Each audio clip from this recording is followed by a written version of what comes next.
బంగ్లాదేశ్ పరిస్థితులు మరింత దిగజారుతున్నాయి. అక్కడ భారత వ్యతిరేక శక్తులు మరోసారి మన దేశం మీద విషం కక్కాయి.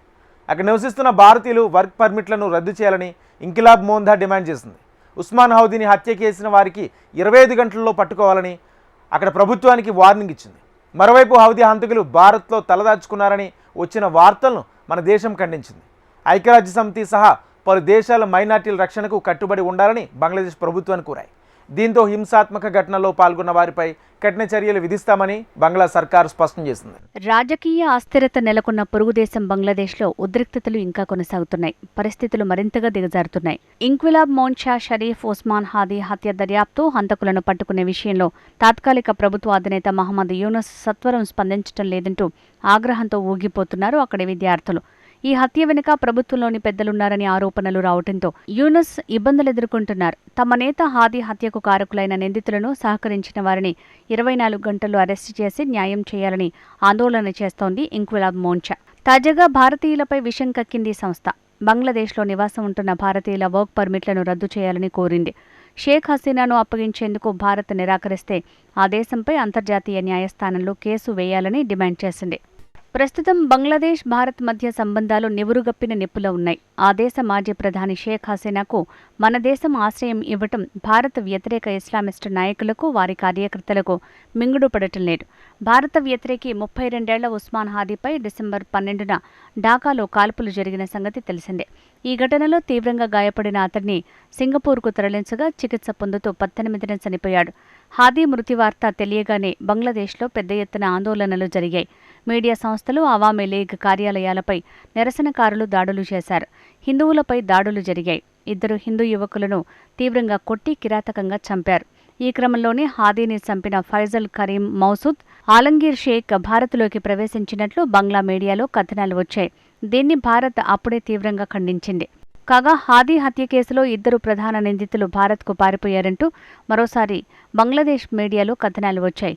అనుమానితులు ఫైజల్ కరీం మసూద్, ఆలంగీర్ షేక్లు స్థానికుల మద్దతుతో సరిహద్దులు దాటి భారత్లోని మేఘాలయకు పారిపోయారు. వారిని పూర్తి అనే వ్యక్తి కలిశారు. సమ్య అనే టాక్సీ డ్రైవర్ మేఘాలయలోని తురా సిటీకి తీసుకువెళ్లాడు. నిందితులకు సాయం చేసిన వారు భారత పోలీసుల అదుపులో ఉన్నారని ఢాకా అదనపు పోలీస్ కమిషనర్ నజ్రుల్ ఇస్లాం పేర్కొన్నట్లు ది డైలీ స్టార్ పత్రిక పేర్కొంది. అయితే పూరి సమీలిద్దరిని భారత అధికారులు అదుపులోకి తీసుకున్నారనే అధికారిక సమాచారం తమకు అందిందని ఆయన తెలిపినట్టు ఆ పత్రిక ప్రచురించింది. నేరస్తులను బంగ్లాదేశ్ రప్పించేలా ప్రభుత్వం చర్యలు జరుపుతుందని వెల్లడించింది. ఈ నేపథ్యంలో హాదీని హత్య చేసిన వారు భారత్లో తలదాచుకున్నారనే వదంతులు తీవ్రమయ్యాయి. అయితే షరీఫ్, ఉస్మాన్ హాదీ హత్యకు సంబంధించి బంగ్లాదేశ్ మీడియాలో వస్తున్న కథనాలపై భారత్ తీవ్ర ఆగ్రహం వ్యక్తం చేసింది. షరీఫ్ని హత్య చేసిన వారు మేఘాలయలోకి చొరబడ్డారన్న వార్తల్లో నిజం లేదని బీఎస్ఎఫ్ మేఘాలయ పోలీసులు స్పష్టం చేశారు. ఇదంతా తప్పుడు ప్రచారమని బీఎస్ఎఫ్ ఇన్స్పెక్టర్ జనరల్ ఓపీ ఉపాధ్యాయ తెలిపారు. మేఘాలయలోని వాలువా ఘాట్ దగ్గర అంతర్జాతీయ సరిహద్దును దాటి భారత్లోకి ఏ వ్యక్తి ప్రవేశించినట్లు ఆధారాలు లేవు.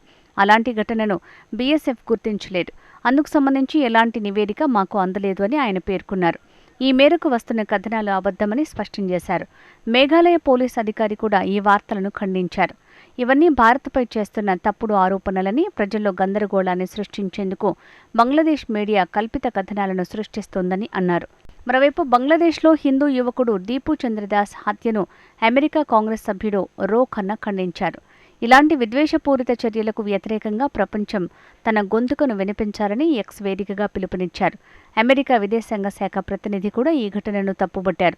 బంగ్లాదేశ్లోని అన్ని వర్గాల భద్రత కోసం ప్రస్తుత తాత్కాలిక ప్రభుత్వం తీసుకుంటున్న చర్యలను స్వాగతిస్తున్నట్లు తెలిపారు. ఈ సందర్భంగా మత, భావ ప్రకటన స్వేచ్ఛకు అమెరికా మద్దతిస్తుందన్నారు. కాగా హిందువులపై జరుగుతున్న దాడులపై భారత్ వ్యక్తం చేసిన ఆందోళనలను బంగ్లాదేశ్ అధికారులు ఖండించారు. 1-2 నేరపూరిత ఘటనలను భూతద్దంలో చూపించి బంగ్లా వ్యతిరేక ప్రచారానికి భారత్ పాల్పడుతోందని ఆరోపించారు. పైగా భారత్లోనే మైనారిటీలపై దాడులు జరుగుతున్నాయని ఎదురుదాడికి దిగారు. బంగ్లాదేశ్లో జరుగుతున్న ఈ అకృత్యాలపై భారత్ సహా అంతర్జాతీయంగా తీవ్ర ఆగ్రహం వ్యక్తమవుతోంది. పలు మానవ హక్కుల సంస్థలు బంగ్లాదేశ్లో మైనారిటీలపై జరుగుతున్న దాడులను ఖండించాయి. ఐక్యరాజ్య సమితి సహా పలు దేశాలు బంగ్లాదేశ్ ప్రభుత్వాన్ని మైనారిటీల రక్షణకు కట్టుబడి ఉండాలని కోరాయి. మైనారిటీలపై దాడులు దేశ ప్రజాస్వామ్యానికి, మానవ హక్కులకు విరుద్ధం. ప్రభుత్వం తక్షణ చర్యలు తీసుకోవాలని స్పష్టం చేశాయి. దీంతో బంగ్లాదేశ్ ప్రభుత్వం స్పందించింది.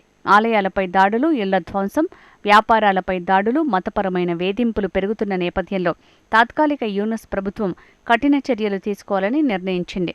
దోషులను గుర్తించి కఠిన చర్యలు తీసుకోవాలని పోలీసులకు ఆదేశాలు జారీ చేసింది. మైనారిటీల భద్రత కోసం ప్రత్యేక టాస్క్ ఫోర్స్ ఏర్పాటు చేయబడింది. హింసాత్మక ఘటనల్లో పాల్గొన్న వారిపై కఠిన శిక్షలు విధిస్తామని ప్రభుత్వం స్పష్టం చేసింది.